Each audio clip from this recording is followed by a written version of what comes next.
Hello la team, bienvenue sur ma chaîne. Je suis Cédric et aujourd'hui je vais vous faire un point crypto-monnaie. On voit que l'Ether et notre crypto-monnaie bougent pas mal. Donc ce que je vous propose, c'est de passer sur mes graphiques et tchou, on va voir ensemble ce qui se passe. Allez, let's go. Voyons un petit peu ce bazar. Alors ici, j'ai le graphique de l'Ether.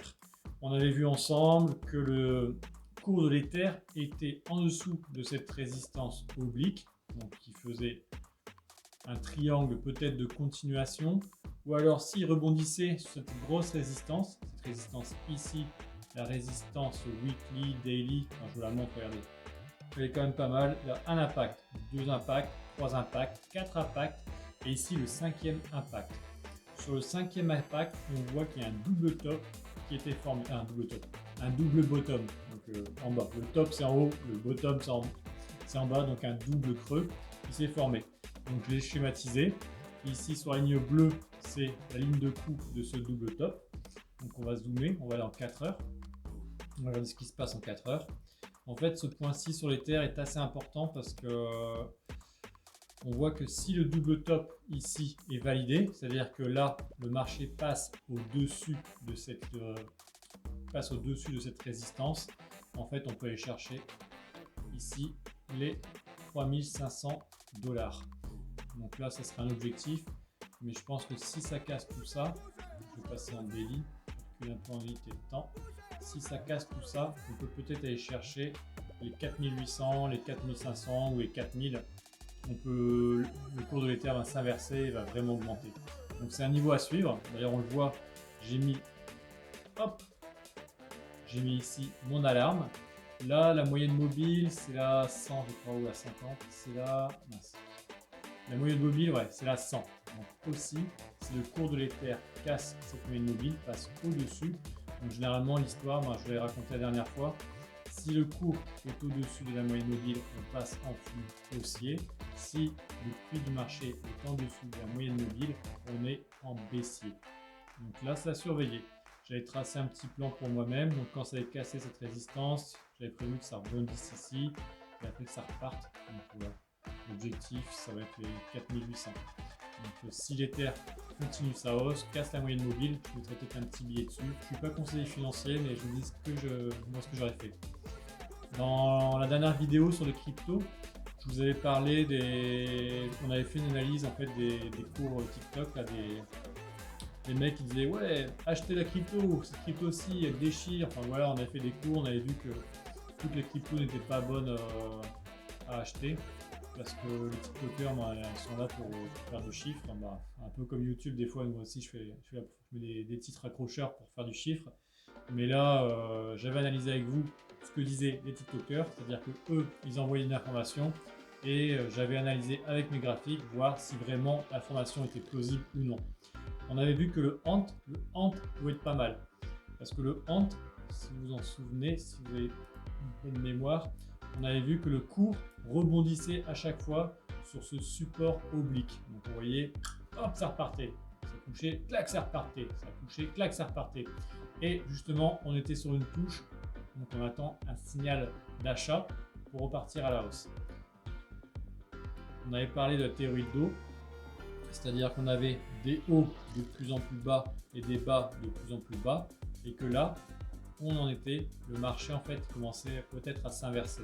C'est-à-dire que la théorie de dos, on passait plus sur un marché neutre, et après un flux haussier ou baissier et un marché neutre, généralement le marché réagit, soit il explose, ou enfin, je sais pas ce qu'on peut dire, mais le marché réagit, donc soit partir à la hausse ou à la baisse.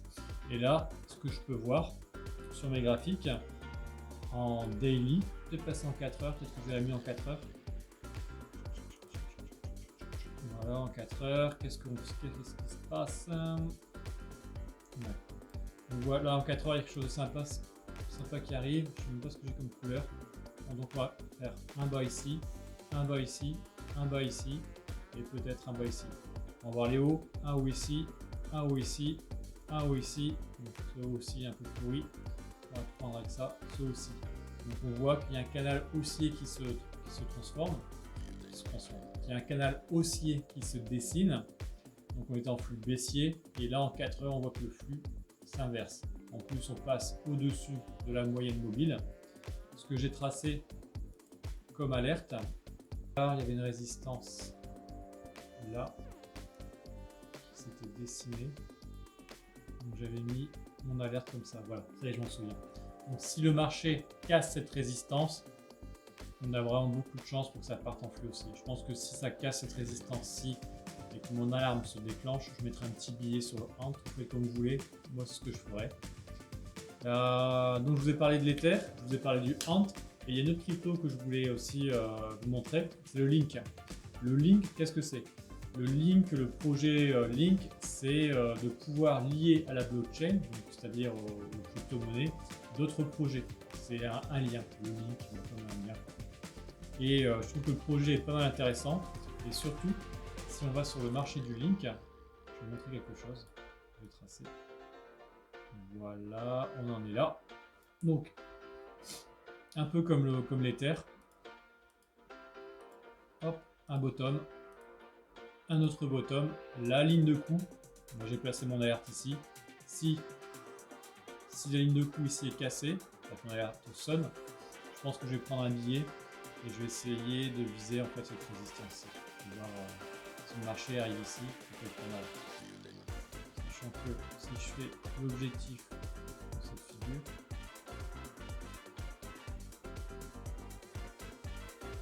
je prends. Voilà. CTRL-C, CTRL-V, clac. Ouais, on arrive sur cette résistance-ci. C'est quoi ça? C'est le dernier plus haut.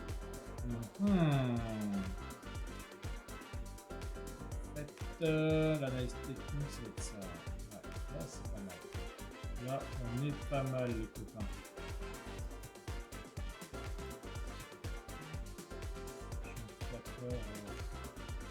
Je pense qu'on verra peut-être mieux. Il n'y a pas un truc 6 heures.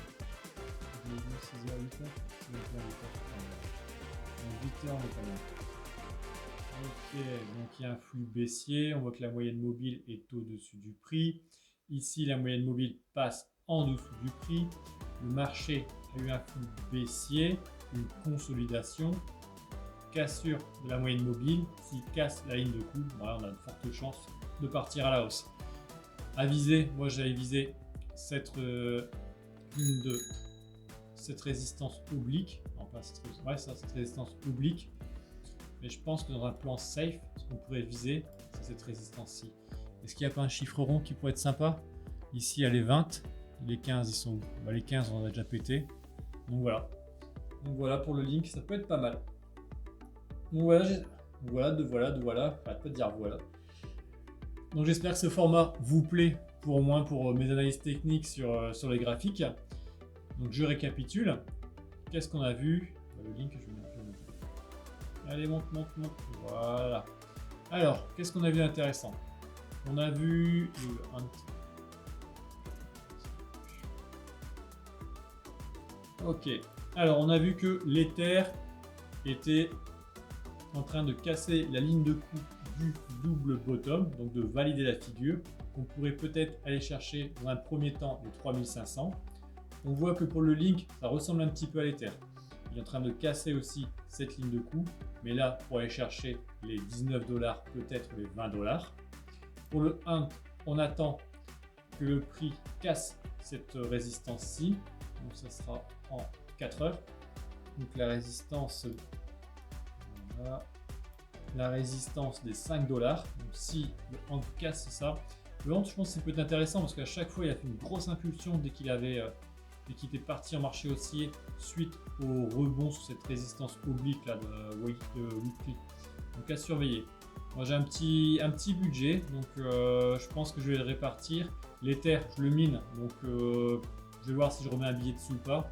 Mais je pense que l'argent que j'en réserve, je mettrai peut-être sur le Link et sur le Hunt quand j'aurai vraiment un signal d'achat. Parce que j'ai toujours un petit pactole, c'est pas grand chose, c'est surtout investissez de l'argent que vous êtes prêt à perdre, parce que si le cours du marché s'inverse, ben vous êtes bien dans le caca. C'est vrai que c'est top si ça va dans le bon sens, on se met bien, Mais l'argent moi que je vais investir sur le Link, sur le Ant et sur l'Ether, c'est de l'argent que voilà, si je le perds c'est chiant, mais ça ne changera pas ma vie. Donc faites vos choix la team, je ne suis pas conseiller financier, mais au moins je vous ai partagé ma vision de l'analyse technique sur les graphiques, notamment sur les crypto-monnaies. Donc voilà ce qui se passe. Allez, je vous laisse là-dessus. Bisous bisous la team.